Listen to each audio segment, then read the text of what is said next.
All right, guys, welcome to In the Zone. I'm your host, Garrison Roy, and today we have a full-length interview. But for those of you who are new to the show, we have full-length interviews. I got rants where I go on a tangent for about 5 to 10 minutes. I got mental minutes to help you with your mindset, and also deep dive educational videos. Um, and if you have any other future guest topics or want to email in some questions that you want answered, you can do that at In the Zone podcast123@gmail.com, and that'll be in the show notes too. But today we have our very first reoccurring guest, Dr. Ish, or Baseball Flows, as you may have seen on all the social media platforms. It's definitely been popularizing over, I don't know, I guess since the last time we hopped on here, right? Been almost a year. Has it been that long? Almost. I think it was maybe like March. So we're coming into January 2023. So Yeah, it's been a while. I know last time we spoke, I was baseball flows. I was just kind of bringing it out and kind of putting it out there on Twitter and really trying to just conceptualize everything I've been working on for the last several years. mhm. Um, but it's grown tremendously. It's been an interesting time since we went live with the app. Um, I know last time we spoke a little bit about just what I had been working on with the movement system and the flow and the movements and how we Yeah. were looking at more like a systems approach, nervous system. Mhm. But now I mean, the system itself, like baseball flows, has evolved so much in the last 4 months. Because as you know, we're constantly learning, we're constantly trying to grow. The more coaches I speak with, the more players I talk to, the more parents kind of reach out and I see their need for something that's going to help them on the baseball field, the better baseball flows gets because That's it. I'm making Well, adjustments on the back end all the time. oh, I'm sure. I'm sure. Well, that's just part of, organic growth in general. It's like, hey, it's always going to be, having some fine tunes and tweaks. But I think, you really got a solid foundation now where, everybody kind of at least has some familiarity of the baseball floors, or if they don't, definitely look into some of his posts. But for me, like, kind of being in that bell curve of an early adopter, it was cool to kind of see how that started and then how you also started incorporating videos of guys like actually in game moving very similar to the flows that you are giving some of the athletes, which is honestly great. And me myself doing these personally, it's helped me kind of feel some things out, help me find different corners of like movement, and then also kind of sprinkling in with some local athletes that I've worked with is helped them, and they really enjoy it too. So it's like the athletes like it, and I'm starting to see things myself. Like that's where you get a lot of buy-in from that. Um, but I think one thing, because we've been texting back and forth and having a lot of dialogue between that last podcast and to now, we also talked a little bit about you know the generalized assessments, or like the PT assessment approach, um, and just kind of wanted you to drop some knowledge bombs on that, and how like I think you sent a video of just a guy like laying flat on his back and saying like, hey, try to stand up, and that was the basis of your assessment versus doing a bunch of you know gynemometer like degrees of things and those type of old school PT assessments. Well, my biggest thing was always just trying to figure out how we organize our thoughts, right? From Yeah. the get go, it's always been okay. How did I get to this point? Because I was trained as a physical therapist. I have a doctorate. I went through a residency with Kaiser. I mean, I went through that whole system of the medical model for Hmm. so many years, and not once did I question. Okay, what is the like the originating part of this model? Like, where did this originate from? What's the history behind it? And what are the constraints of that model that we all work Mm. under? I think right now, if you look at baseball, that I would say like over 90 some percent of the industry is working under that medical, orthopedic, mechanical model. Where they Sure. look at the pyramid. The way for me the pyramid looks is, and I've been practicing this forever, is mobility, stability, controlled movement, and then skill. You Hmm. know, where you just kind of look at those movements or those sections and then go like, okay, that's the foundation. Now we get to skill. So, like for example, if an athlete comes in, first thing you look for is, okay, is he struggling with the skill? And then the Hmm. coach or whoever's working with them tries to help them better the skill, and if they can't do it, then they'll send it off to a PT or a strength guy or someone that's working with them, or a movement specialist, right? And then those guys go, all right, let's start looking if it's a mobility problem. Let's start looking at it if it's a strength problem. Let's start looking at that pyramid and really figure out where this player is lacking, and then Hmm. we'll give them exercises or interventions to try to help them with their mobility. Yeah. So that pyramid for me, I worked under, and I still kind of work on it sometimes because I do work as a physical therapist. So as a clinician, I am constrained to that system because it's a system that everybody uses. Sure. Where for me, the deeper I got into the flows and the more I started to really figure out, all right, how are we going to change how people move? How are we going to make them better, like robust movers on the baseball field? And I Hmm. started to look at the neurological component. And then I started to talk to more physical therapists that work with patients with strokes, that work with pediatrics, with kids that have neurological issues. And I started to realize like they don't use our model.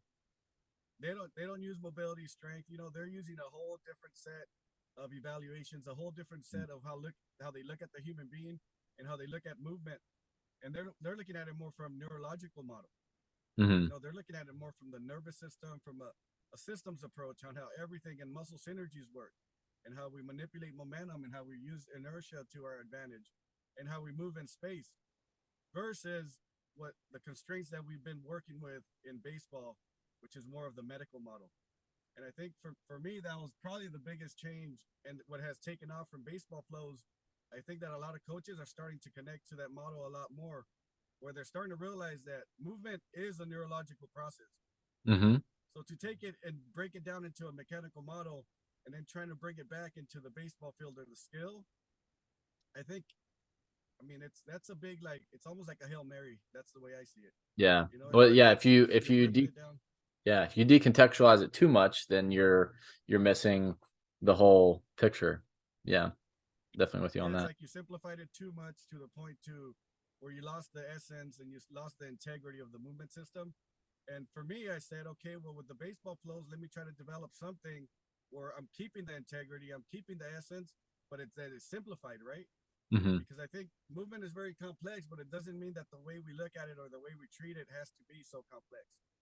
It's one of those things that if we're able to simplify it, and parents and coaches and instructors and everybody could understand it, and then we're all looking at it from the same lens of this is a neurological process. And I think once I started looking at that pyramid a little bit different, with global developmental patterns being the foundation and then the skill going on top of that, I think that was probably the biggest game changer of the system of the baseball flows, is that we look at it now from global movement patterns and how we develop those and how we simplify it to where we take athletes who are struggling with a skill, and then we build the foundational neurological patterns back, and then we put them right back into the skill, with the most like robust mover. That's it. Well, yeah, you're not completely taking away, the actual context of the skill because like you're saying, you're doing the developmental pattern and then you're throwing them right into a skill.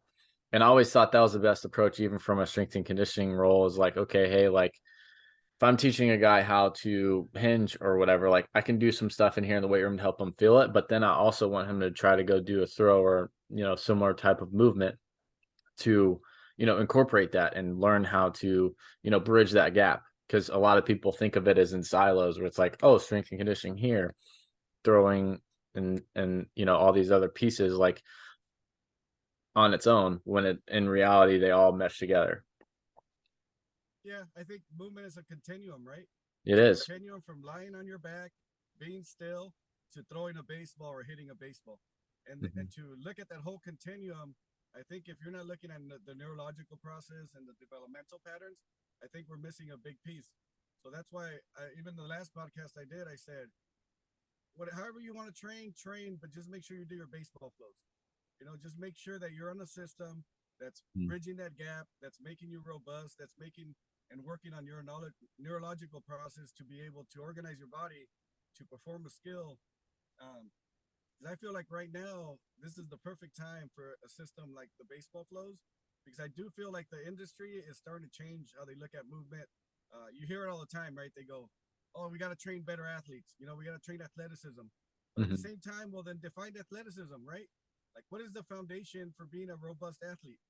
And for me, it's crawling, rolling. I Yeah. mean, just developmental patterns and having good transitions, good flow. For me, that's a foundation we can't skip if we are actually trying to develop better athletes, better movers. Yeah, just a whole human, uh, movement toolbox, if you will. Like you have to have all these things, but they're also building blocks leading up to, the actual skill component itself. And yeah, if you have some of those blocks missing, it's gonna, it's gonna show up later on, or um, you know, unfortunately might result in some type of either, I don't want to say injuries, but just some type of compensation probably in order to, still accomplish the goal, but it's may not be the most efficient way to go about doing that. Yeah, exactly. I think that's exactly what we find, right? Is that you start looking at how people get from point A to point B, and some athletes are doing it, but then they're just doing it with a lot of compensation, and Hmm. also very inefficiently, like you mentioned. It's and then the biggest thing is how do you build efficiency in the system outside of the skill? And I think Mm. that's kind of where baseball has always just been so dominant on skill, right? Like if you can't hit, they're like, just go hit some more. And then you Yeah. go like, okay, hold Yeah. on. Yeah. Like we're working a lot. Like I mentioned, laying still and then the skill. There's a huge continuum of there that you can actually work on efficiency without having to put the player through like, let's be honest, right? Throwing and hitting, it's a traumatic event to the body. Now, trauma could be good, right? Where it builds some strong adaptations, where it makes you resilient to that throw. Mhm. And but at the same time, you go, it could also be that you're doing it too much, right? And now it becomes repetitive trauma, and then now that's when, like you mentioned, you might be dealing with some injuries because you are so focused on that emphasis of we just got to build the skill. I just got to keep swinging, keep swinging. I'm going to go in there and throw more medicine balls. All that is trauma to your body, right? So my biggest thing has been can building a system that develops the efficiency, but also preserves the spine and preserves the surrounding structures. Because at the end of the day, if you can do something that's safe and effective, you're going to have long careers and you're not going to have all that wear and tear on your body that we start seeing a lot of these guys that, I mean, I've been working with some pro guys that are in their 30s and just there is a lot of wear and tear that they put through their body trying to get ready for the season where you go like, I don't know, I think we could develop it with a lot better efficiency and then a lot less of that wear and tear on the body so they could have long, healthy careers. Hmm. No, absolutely. Well, I think there is um there definitely is a method to this, and I want to just kind of impress this on the listeners here that this isn't just like having a bunch of guys do a bunch of different variation of crawls or things like that. Like there's an actual system to how this does incorporate, and not saying that that's, you know the complete picture of everything, but that is a major missing piece. I think that is, as Doc was saying earlier, that neurological piece of actually, and I can't remember if you said this or if Tracy has said this about training the transitions of those movements, right? Which I think is a massive, probably honestly before even the baseball flows came in, and I think we talked about this on the phone. The only thing that was actually even close to training this and like uh in regards to the weight room or anything was like maybe like a Turkish get up type thing. But even then, it's still also very far removed and it's very scripted movement. Yeah, I agree. I think when I first started working on this, I knew I had to define movement flow. Yeah. I knew I had to define it. And my biggest thing was I struggled with the definition because let's be honest, it's very abstract if you're looking at it from the outside looking in. Where you Yeah. go like, oh, you can't teach flow. Flow either you have it or you don't. Some guys are born with it, some guys are not. And my biggest thing was from that definition, the thing that stood out the most was transitions. Hmm. I knew that I had to add somewhere, some along the line, where it had to be seamless transitions from movement pattern to movement pattern. And once I realized that I defined it, now I got to start training it. And I got to develop something where you're training it, like you mentioned, it's not random. Like at a certain point, when people sign up for baseball flows, I'm not guessing, like, it's Right. not a guess that they're going to move better. It's No. just a matter of time before they put in their volume and they put in the flows before they become better, like robust movers. I mean, it's not even at this point. I've got it to down to a science where you go like, hey, if you put your son or your player or your daughter, or even if you put yourself through this program, at the end of the day, I mean, 8 weeks, 12 weeks, you're going to be moving a lot better. And it's movements too that you use on the baseball field. So it's not random. There's not one random flow that you're going to do, or it's just kind of like a buffer, right? Where you're just going like, let me just get in some movements in there. I'm running out of exercises. Let me just put in a Turkish get up just for the heck of it. No, Hmm. everything in the baseball flows system has been thought out over and over and over. I mean, I think I've been obsessed with this thing probably for a good 3 years already. So I just looked at it from so many angles, from the skill acquisition angle, from the science, from the research. I mean, I was very critical of the system before I put it out, Hmm. because I think the baseball player in me has always told me that if it doesn't transfer to the baseball field, that I wasn't going to do it. Yeah. I couldn't lie to myself as a baseball player, and to put a baseball player through something that was not going to transfer. So if I knew as a clinician, with all my experience, with everything I have on the baseball field, with everything I have in the clinic, I knew that if it didn't pass my barometer of where I'm at and how the movement has to be precise and it has to transfer, then I wasn't going to put it in the system. And Yeah. that's how Well, we narrowed it down. oh yeah, I love it. And that's honestly kind of like your built-in BS meter, if you will, right? It's like, hey, like, Mm-hmm. is this too far down the rabbit hole, too much into a theory where it's not practical? And I think you already having some pro ball experience and playing experience helps you bridge that gap so much better than, let's say a clinician who maybe is into a lot of DNS stuff or what have you, and they don't know how to link it to the actual skill or the actual sport, and that's where you having that expertise definitely um, you know bridges all that together. Now, one last thing before I kind of get into more of like a practical like video example here for a guy, let's say, that has a legitimate physiological issue. Let's say like the scap isn't moving and doesn't have the flow. And I actually might come back to this, but you see things in like biomechanics reports and things like that where they're going over like how certain uh, parts of the body, like the pelvis, the torso, and all these things, like have those particular like kinematic sequence, but um, there's so much variance to it, and they miss out of the flow or the energy flow of how everything is actually moving and working together because they're not individual pieces, trying to almost like puzzle pieces being put together. It's more of like an actual everyone uses the kinetic chain, but I could think of it as more of like a bullwhip, right? Like you start with the tip of the whip and then you could work your way backwards, or you start from the handle, right? And then go all the way out. But a lot of people are so focused on the tip cracking point of like the last little bit of it that they don't focus on how the actual uh, handle is being moved, right? So to my point, let's say like with that tip of the whip, bull whip, um, example, let's say that there's something going on, or like there's a knot in that tip of the whip. Like you probably could still get it to whip some, but it won't be nearly as powerful or as loud of a whip or a crack of that whip, because there's like an actual physical kink, so to speak, in that, right? So in regards to like a physiological issue, do you still have some type of a PT approach to that, or do you also introduce the baseball flows in congruence with trying to help out with a like a immobile scap, for example? So the biggest thing with that too is, for me, is the more you can get done through patterning, right? Through Hmm. training the movement patterns and to training people to move better. And the more you can accomplish with just cleaning up the movement system, let's see if those things kind of work themselves out, right? See if everything organizes around the movement patterns being clean, the transitions being on point. And then we start looking at, like, for example, like a tight IT band, right? You start going like, that might be a dead zone, right? It might be an overactive zone that's just you're overusing your IT band, or it could be a dead zone where you're not using the glutes, you're not using that whole complex, and you're kind of just avoiding it.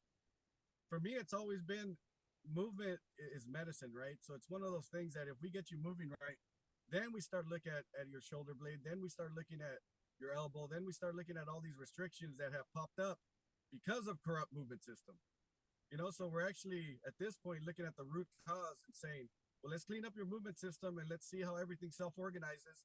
And then at that point, if you're moving well and you got clean transitions and your flow looks good and your scap is still not moving well, or you have a restriction somewhere that we need to work out, then I go ahead and go like, okay, well, let me get into my toolbox and then let me Hmm. figure out if we got to do some cupping. What do we have to do at this point to try to get it to loosen up so it Oh, kind of sure. cooperates a little bit more with your flow?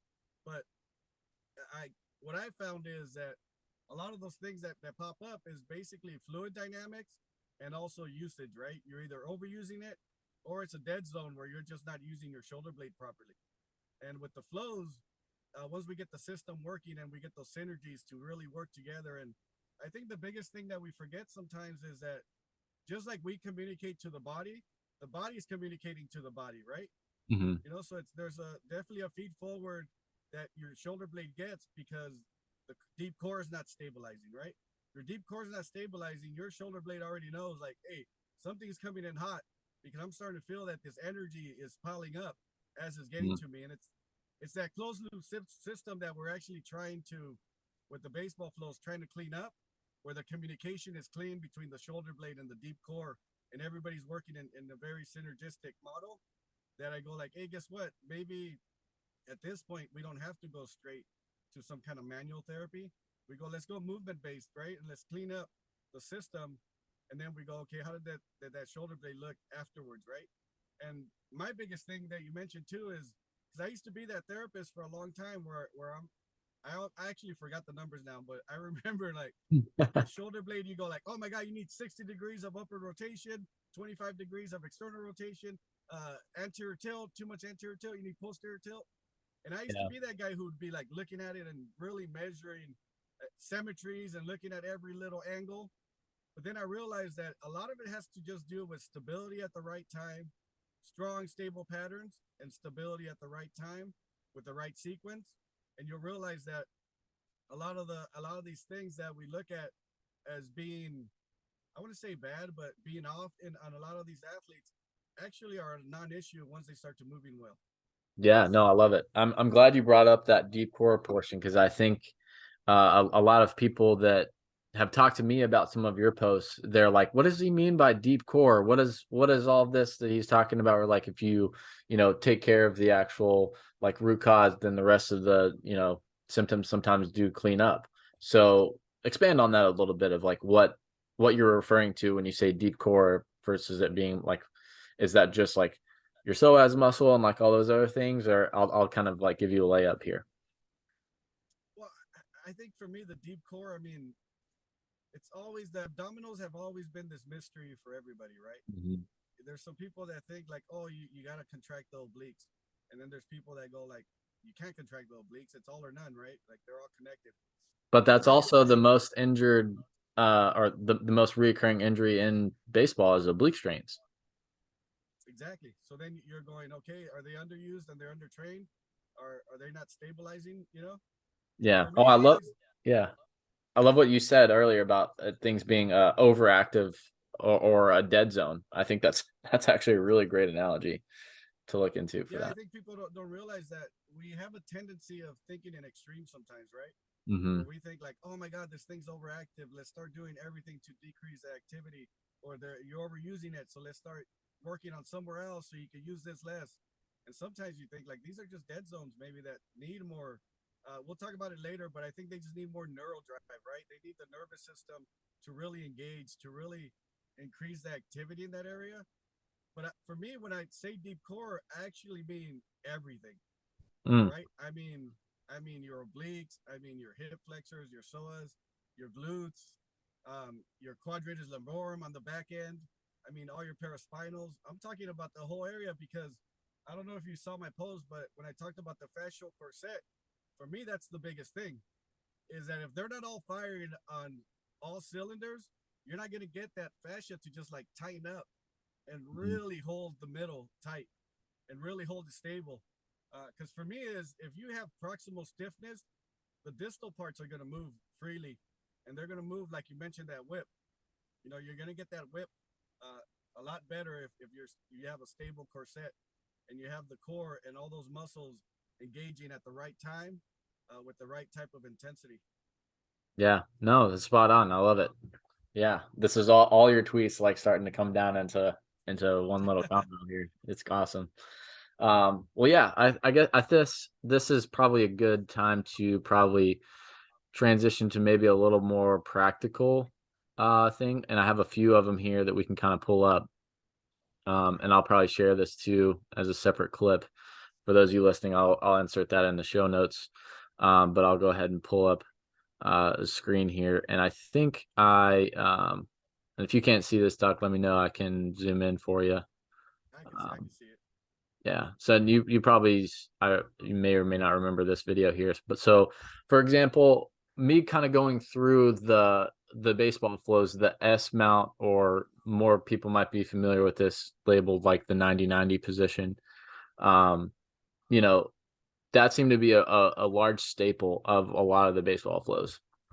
And, if someone struggles to even get into that position, obviously they have to, have a different starting point because their challenge is a little bit different than someone, like myself. I can get into that S mount position pretty easily, without having very many restrictions. So I guess for this, like for someone who, like my friend here, he can't really get that leg completely down, so he's like here and he's just kind of stuck. It has a lot of internal rotation, if you want to look at it from internal or external perspective, like he's stuck there, and also has a lot of front hip pinching, like right in here. So from your trained eye, what would be a way that you would kind of look at this and kind of see, obviously he didn't kind of get up from this at all, but he was kind of in this position and just kind of stuck there, couldn't really sit up completely in that full S mount position. Well, my biggest thing, like we discussed earlier, right, is Mm-hmm. if the principle is that everything is gonna self organize around the middle, is at this point I would have him engage his deep core, try to Mm-hmm. engage the glutes, try to engage the obliques, the transverse, try to really engage the core. Get rid of his rib flare that he's having on that right side. Right. Really engage it. Really get him active, and then let's see how the lower half self organizes around that. Now, as you know, with the flows, we use the wall a lot. Mm-hmm. So we do try to approximate that activity by using the wall, by getting grounded, by really using to really approximate that to the middle. So at this point, I would just put his hands on the wall and then have him engage his middle, try to get more into like a neutral spine and work it more from the spine and see how the hips self organize around that. But Yeah. even looking at him now, my biggest thing would be is get him engaged, make sure he's able to get that neural drive to the deep core, Mm-hmm. and then can he flow in and out of it? That would be Yeah. the biggest thing here is never for him to have like a perfect rotation in his hips, perfect internal. No, the goal is for him to be able to transition in and out of these positions and have that Yeah. deep core be the genesis or like the foundation for or like the axis for movement. We want the axis of movement to go through that deep core, not something that's more distal or off center. I love it. Yeah, that's great. And I love the fact that you said too that you're not looking for like a picture perfect, like, S mount or position there, because everyone's hip structures, going to be slightly different based on, you know, environment and how they grew up, which we can kind of dive down that rabbit hole a little bit later too. But then also Well, like and physiological limits. Yeah. by nature too, athletes or baseball players are going to be asymmetrical. Mm-hmm. So if you're shooting for perfection on both sides, then you're putting in an athlete where you're trying to take something that might be an advantage for him to have a little bit of asymmetries, and then you're trying to get him out of his natural pattern. Which for me, that's never been baseball flows. Is not about making everybody move the same. It's about making people move better. I love it. I love it. All right. Now we got one of me here. I think this is us like kind of building off of this where you're talking about using the wall. I think this is half kneeling to, yeah, this is the hip airplane one.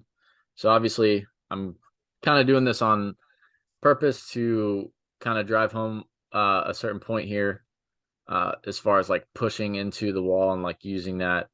But not really doing that a whole lot in this one, but just me kind of flowing in and out of this. What's some things that you're seeing here? Well, my biggest thing is the same thing is where's your axis of rotation, Uh-huh. right? Is it at the hip joint? Are you arching your back? Is your rib flare? Is your deep core being engaged? I mean, these are things that for me, I look at it and I go like, yeah, I think those could improve.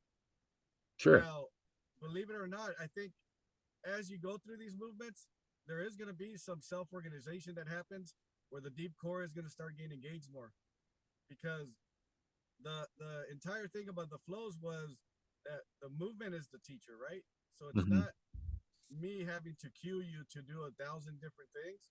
Is I want your athleticism to play, and I want the way that you move and to the body to self-organize. But just the constraint of like, for example, with this movement, just the constraint of having to be on a knee versus standing up, that already there is starting to funnel the flow more towards the middle to Hmm. engage the hip versus having to do something with your foot or your ankle where you're compensating even more.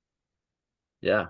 No, that's great. I think that's you know, I could definitely experience that myself from whenever I first started doing these. Like I could feel like a lot of part of my core starting to engage more and like you said, self-organize as I was doing them. I'm like, oh, okay.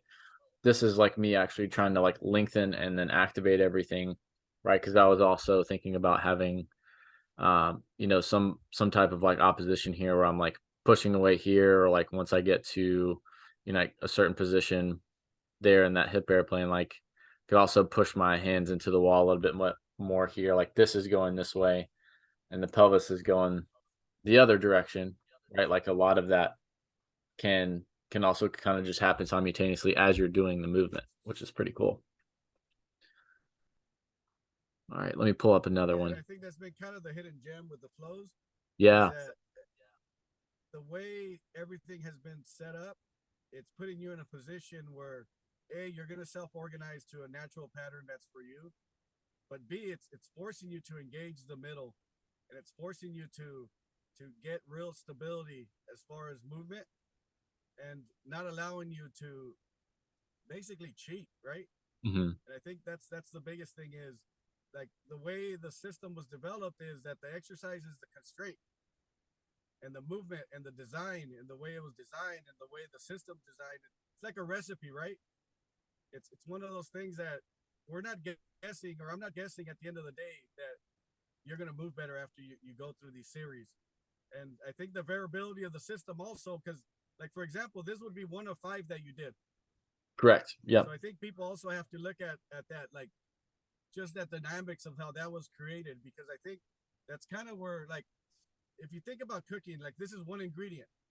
You go, Yeah. this is salt, and you go like you're missing all the other stuff, right? You're missing the entire dish when you're doing the flow, and I think that's where, like for me, developing a system, that's where it came from.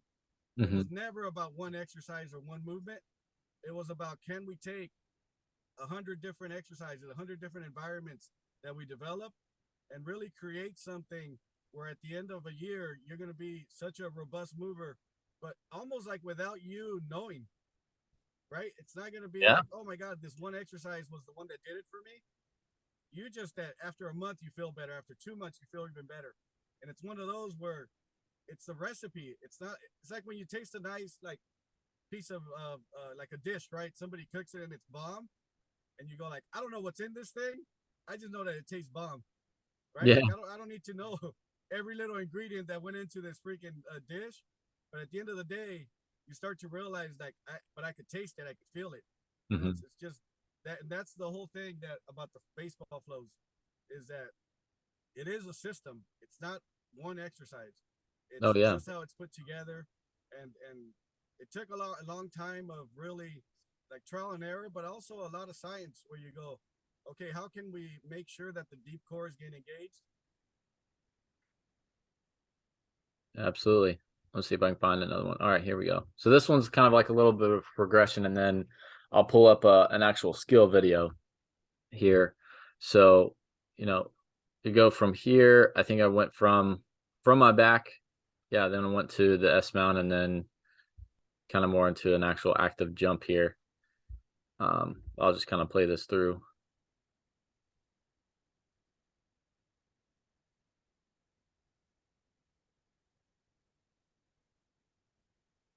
Right. So kind of coming off, this was a little cold.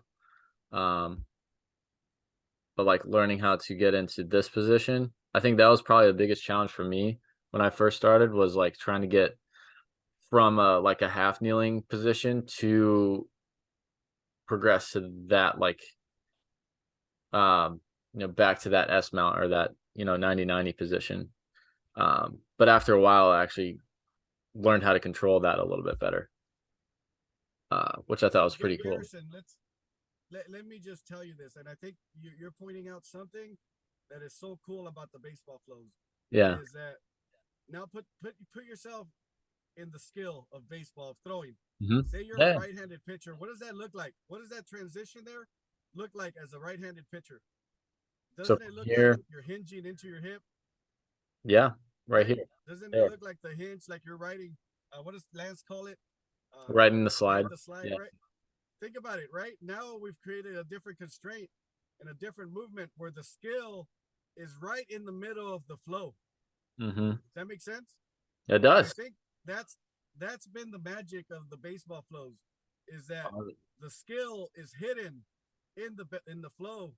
Uh, but I guess it just took me playing baseball and me watching 1,000 videos of guys pitching that I started to realize, like, hey, hold on, like right there is his hip hinge.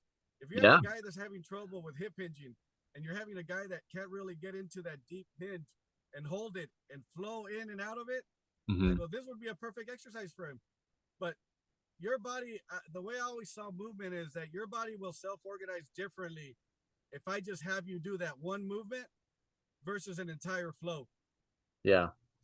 Your brain, your synergies, your flow is going to be different if you do an entire flow versus just that one movement.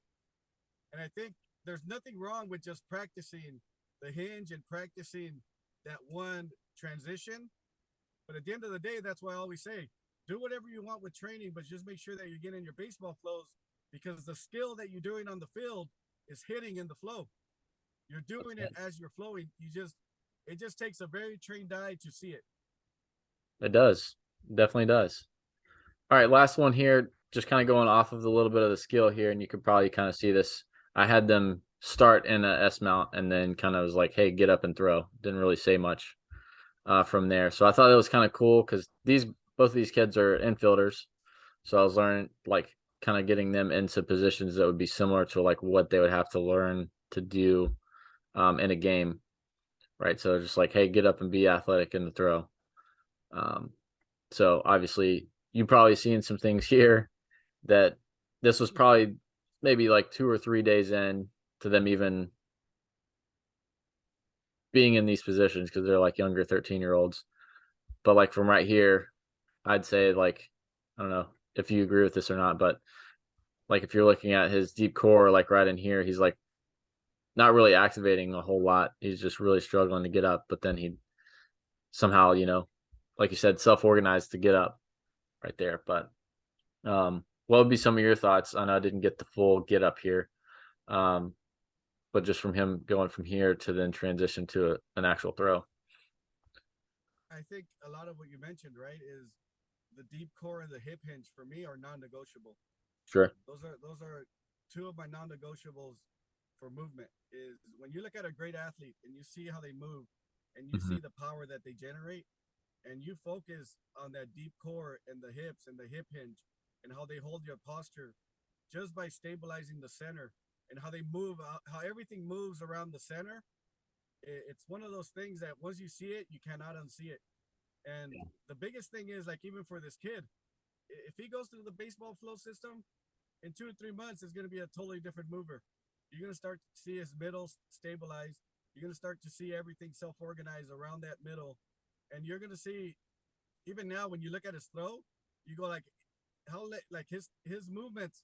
I always tell people that you need length and stability in your movements. Hmm. And for him, you go like he's not getting much length and stability after he's up. Sure. He's kind of takes a short step. He doesn't really explode into it. And even though he got a throw off, you think, okay, you got from point A to point B, but how efficient were you and how powerful was that? Yeah. Because eventually, as you know, he's 13. Eventually, if he doesn't develop this, he's going to get passed up by a kid who has been developing their flow. and who's more athletic and who's able to develop, who's lengthened their movements, either A, because genetically they're just freaks, right? Or B, because they did the baseball flows system, and then now they're robust movers and they're just dominating out there on the diamond. Because I think for me, that's been I think what keeps me up at night is making sure that I get players to move better on the baseball field. Yeah. You know, if Well, at the there's end of things the to day, do if they're better. moving better, you did your job.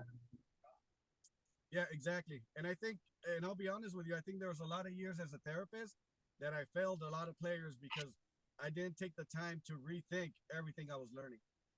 I felt that if I read enough books, if I read enough research articles, if Hmm. I just followed everybody else's rules and I just followed what everybody else was doing, if I just became a master at the medical model, that I would build players that were resilient, that were robust. And it wasn't until I started to rethink this whole process and really think of it more from like a neurological process and really dig into that and not just say it, because I hear a lot of people saying it where they go like, oh yeah, I'm training the nervous system. And you're like, okay, well, what's the foundation of the nervous system? And then there's really at that point not much of an answer though, right? Because you go, okay, how do you get to the foundation? Then what are the foundational movement patterns that are Hmm. not man-made? Because I feel like right now what we consider foundational movement patterns are patterns that we just made up. That we just said like, oh, this is It's everybody should that, be able to yeah, do. the cookie cutter model of what looks good. Right. Yeah. Yeah, No. exactly. And then we just stamp like functional whatever on it, and then we think like, there it is, I stamped functional whatever, and now Mm. that's a functional movement, and everybody needs to learn this functional movement. And then my biggest thing has always been, well, then show me on the baseball field. Show me where this functional movement is on the baseball field. Show me where the flow is. Because if you can do that, I'm all in. Yeah. That's just Well, the way I see it. oh, absolutely. And I love the fact that a lot of your examples are with position players, because I think a lot of pitchers kind of get coached out of that like natural flow. They get corrupted by them having to overthink because they have more time to think, versus a position player, their body's just like, oh hey, I got to get this ball and get rid of it somehow in the most efficient way possible, right? So if they're already moving really well, then it's like, okay, boom, like I got rid of it. I'm trying to get the dude out. But the the video you use pretty often is like a Nolan Arenado, where he's like trying to get up off the ground, or like he's throwing to home, or he's getting up from a weird position, or a shortstop kind of going from his back and then getting up after fielding it to throw. Like those are probably, I would say, the more organic movements within the game than like a prescripted or like corrupted movement, um based off of what I've seen. What are your thoughts on that? Yeah, I think you hit the nail on the head. Is that we when we look at movement, we really don't look at the entirety of the movement. Hmm. I think pitching, for example, it's a close skill. So I think with pitching, you could get a little bit more caught up on the mechanics of everything, even though they're doing it with hitting now, obviously. But I think with pitching is one of those where it's a close skill. Like you're not really reacting to Yeah. like a thrown ball to you or anything like that. So there is a tendency sometimes to think that you could control every single Mm. aspect of a pitcher and their mechanics. Yeah. There is that like, hey, guess what? Put a little bit more on your front foot. Put a little bit more on that pinky toe because the pinky toe is gonna get you this. And I mean, everybody's got a theory now of like everything, right? Yeah. I Yeah. just see it as, hey, guess what? These guys need to flow better. They need to be natural. They need to be athletic.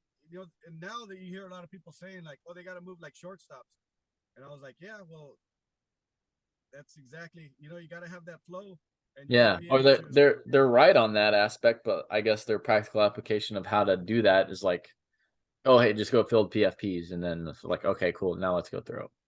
Like they're still missing that training the transition part.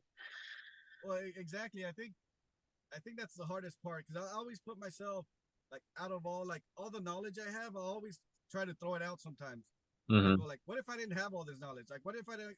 What if all I did was play pro ball, and I never went to school, I never got a doctorate, I never was in the clinic. What if I never did any of this? And then I go, oh wow, I'd be thinking the same way a lot of these guys think, right? Because you do think, hey, guess what? Either you're born an athlete or you're not. It's Sure. either in your net, you're either you're a hitter, like hitters are born type deal, right? And I think even when I used to play, it was one of those too where I just felt like, oh, I don't need to do all this other stuff. I just need to hit more. Like I'm just a good hitter. And now that I look at it and I see the gaps in my logic back then, but my biggest thing has always been simple, practical interventions, things you could do to like be good on Monday, like be good on game day. Because I feel like right now a lot of the things that we do is we either they're athletes, just let them run around and climb on trees, or we're trying to nickel and dime every little joint and Yeah. then throw some data behind it or some kind of measurement. Mm. And trust me, everybody's got a good sell, but at the end of the day, for me, it's are you making people better or the players better on the baseball field? And Oh with yeah. baseball flows, that's been my goal since day one. It was no get rid of the fluff, get rid of every little exercise, every little movement that you feel that's not going to transfer. Um, and I think, for example, I think like the feedback has been great. I mean, like even the people that we're retaining, like we're at 95%, 98% that sign up for their second, their third, and fourth month. And for That's me great. going into this, I thought if I got to 50%, I was going to be doing well because, as you know, Yeah. that's not easy to get people to sign on. But if they're signing on for, I think we're also priced right. I mean, for Hmm. $29.99, I don't think you're going to find another system where you're going to be paying that amount and you're going to get like the robustness or the depth of a system and the way I developed it. I don't think you're going to get that anywhere else for that type of price. But my biggest thing was always deliver a valuable system that's accessible, that's Hmm. affordable, and that people can do at home. It doesn't really require these players to go. Like Yeah. imagine, yeah, you're going to be able to move better and be a better baseball player, and you're doing a lot of these things in your living room. Pretty much. I mean, yeah, the videos I was showing was all inside indoors other than the throwing one in your living room. Yeah, So it's great. no fancy equipment, no nothing. I think it's one of those where that was the entire baseball flows was that. You don't Hmm. need to spend a fortune.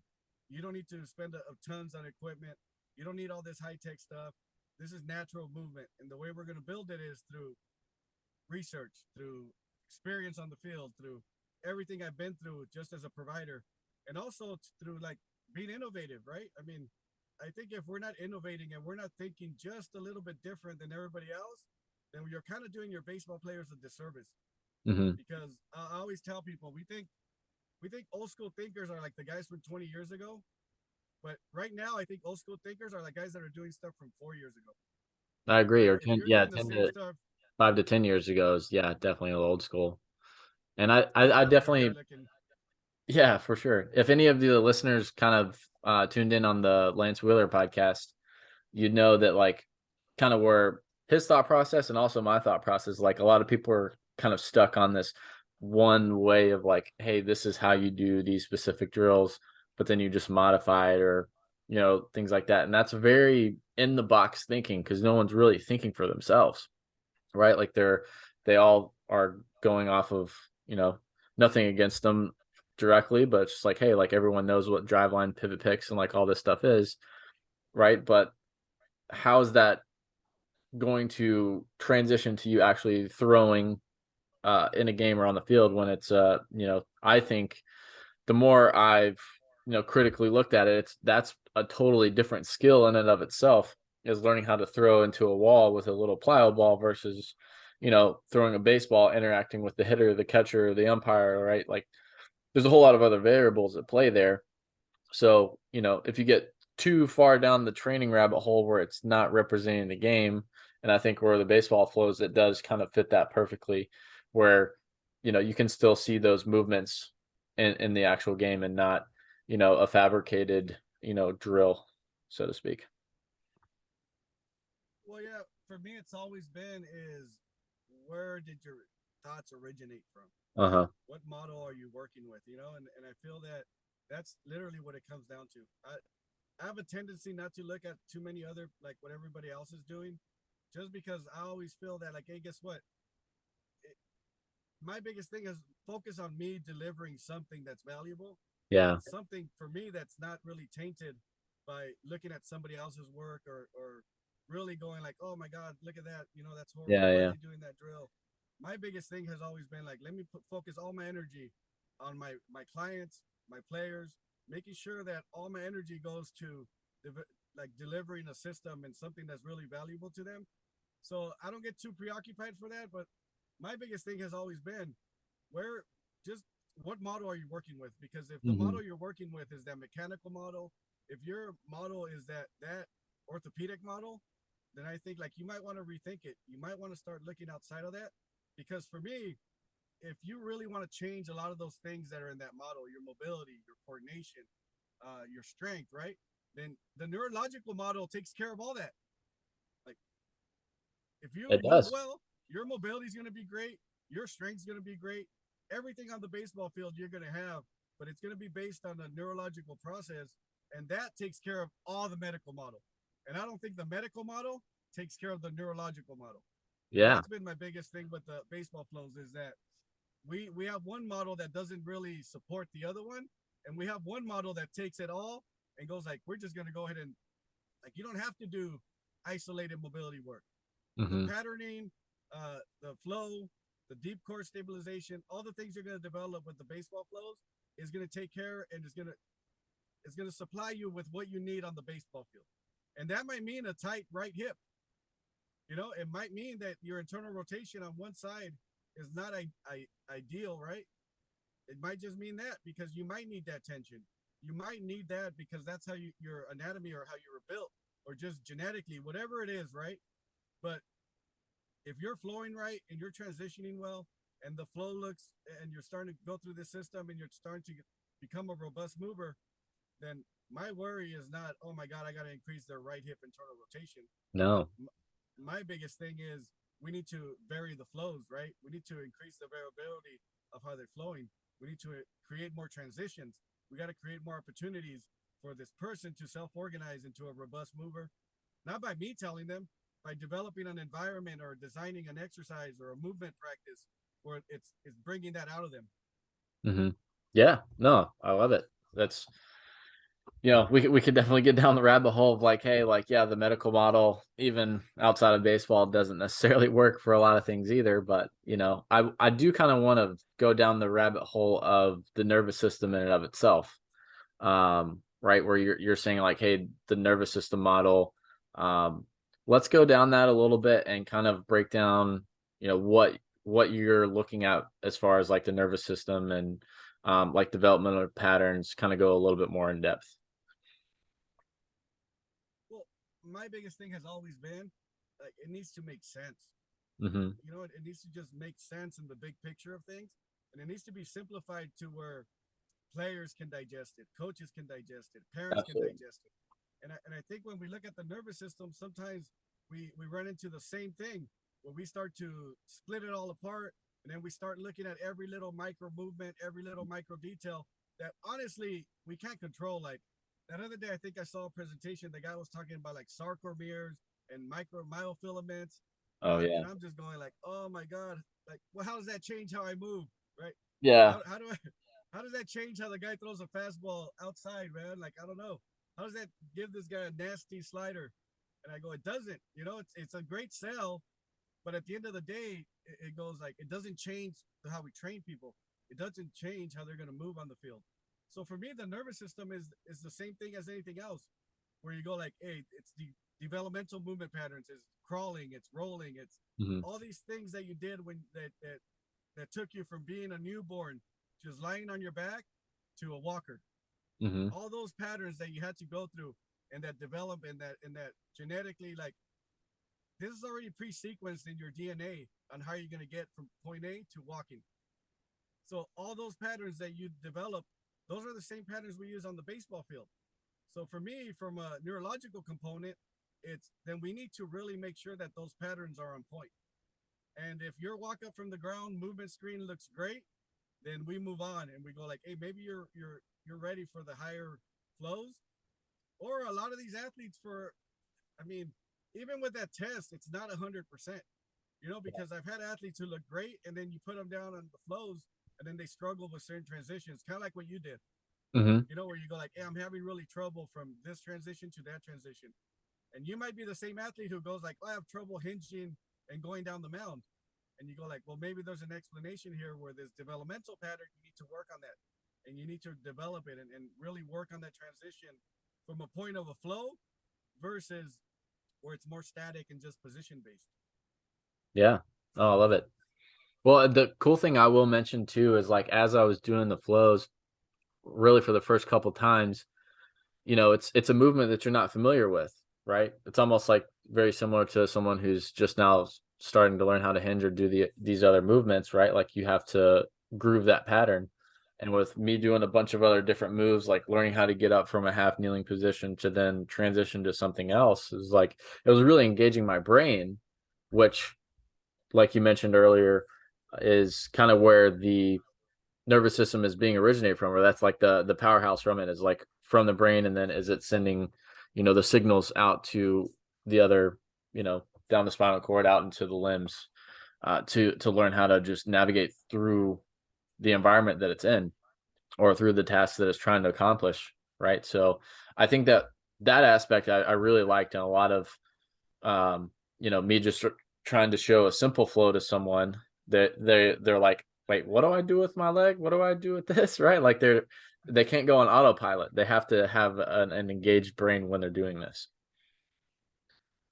Well, that other day I was having a discussion with my wife about because she saw like the first flow I ever did in the living room Really? because I it love was it. literally yeah it was like 2 years ago, and I remember I was just sitting there and I said I heard somebody talking about movement in baseball. I don't know who it was now, but they were talking about it on Instagram, and I Hmm. just sat there and I said, you know what? I've been working with the movement system forever. I played baseball, so she was sitting next to me. I said I'm gonna develop a movement system for baseball players, and she just kind of felt like, oh, this guy's kind of crazy, whatever.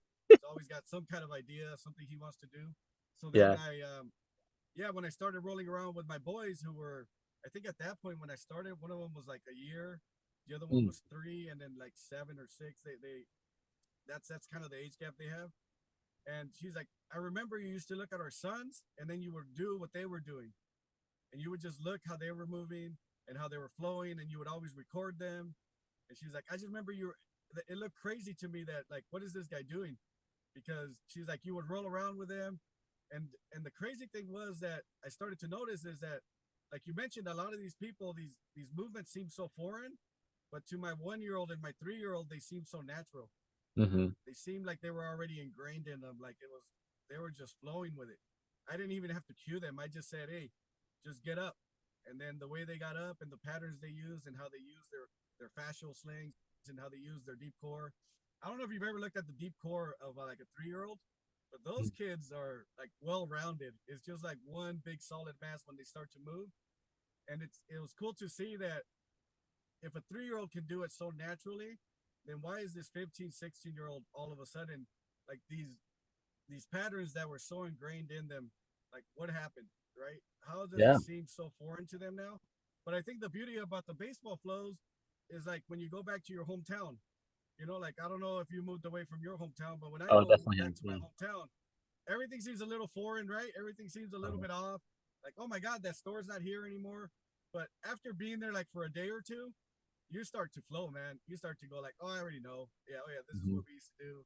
Like everything doesn't seem foreign anymore, right? It seems like all those patterns, all that map you had back then, everything you had, you're like, I'm starting to figure this out now. Yeah, this is like when I was a kid, and then you start talking to your wife or your boys and you start telling them like, hey, look at this. You become very like all these native patterns that you have or all that thing you had about with your hometown.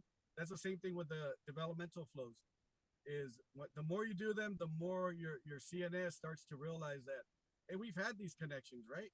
Like Mhm. these connections have been built and they're still there, but they're just corrupt. And I think that's the biggest thing, right? Is that once we get players to get the system to move better, to get them back into that neighborhood, that movement that they had when they were young, their CNS starts to light up, man. It's you want to light up your CNS, do some flows, and it's one of those where it's also mental sweat.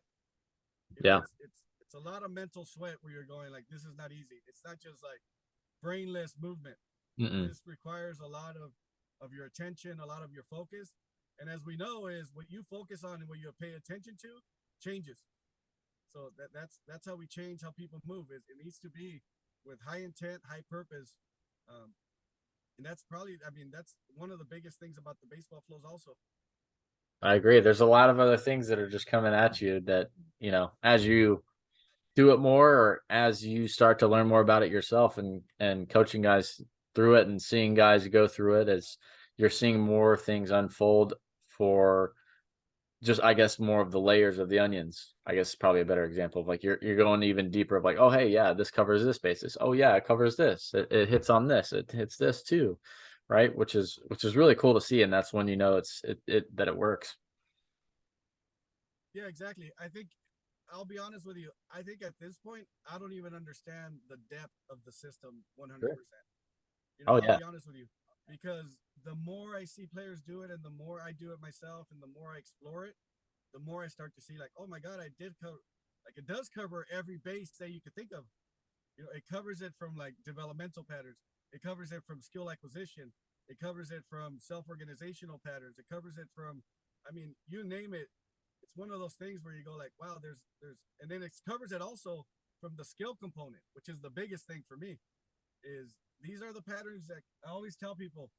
We try to develop patterns like drills to help kids get better patterns with the skill, right?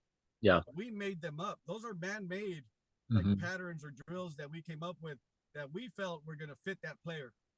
Where in reality, you think like, no, nature has a whole different way of organizing the patterns, and there's already patterns that have already been there for years and for years and for years, as far as our genetics, that are already ingrained in us from our DNA. And you go like, the fact that we're not tapping into those patterns, and the fact that we think we can develop better patterns than nature, it's kind of tricky, because at the and my biggest thing is, can we tap into a system that's already ingrained in us? Mm. And the developmental patterns is one of those where you go, I don't think you have to develop much more as far as patterns once you get those right, because the skill is part of that continuum. Like, skill's not on its own separate island where you have to develop different movements. Skill is no different than me eating a fork with a fork. Hmm. It's no different than you got out of bed this morning. That's the same patterns and the same movements you're going to do to throw a baseball. You're running, those are the same patterns and the same movements you're going to use to throw a bit. Like, it's not its own separate island where you go, oh, now I have to develop a whole different way of moving just Yeah. to perform hitting. You go like, no, hitting is part of the movement system. Hitting is just another thing and another task that we have to figure out. But the the patterns are the ones that we really got to dig into, and not develop man-made patterns. Is develop patterns that are already there ingrained in us. Yep. That's it. I love it. I do want to circle back and kind of pull something from like a little bit earlier, where you were saying like your non-negotiables of movement. Touch on those a little bit. I think one of them was hinging, ribs down. What were the other ones? Well, the other one for me is stay athletic, right? Is I think, and I've been guilty. All these things that I talk about, Garrison, Yeah. I've been guilty 1,000% on doing it myself. Oh, same. I've trained athleticism out of a lot of players just Yeah. because I felt that I had the movement that they needed. That I had the education, I had the experience in the classroom. Because there was Hmm. a point where for me, I wasn't using too much of my baseball experience. I was learning a lot of new things and a Sure. lot of new methods. So it's Dunning Kruger 101, man. You take a course on whatever it is, and for the next month or 2 months, you feel like you're an expert and you're using it on every patient. So it was one of those where I felt that I did that for so many years that now that's one of my non-negotiables, is we cannot train athleticism out of players. Yeah. And I think for me with the flows, that has been one of the biggest thing, is that, are we training athleticism into our players, or are we training it out of them? Because there is no in between at this point. Yeah. No, I agree with that 100%. I love it. I love it. Well, Doc, you got any other closing remarks? I think we've been going for quite a while now, but yeah, any other thoughts, or also, yeah, where can the listeners find the Baseball Flows, the app? Where can they get a hold of it? Well, I think the biggest thing now is everything goes through the website.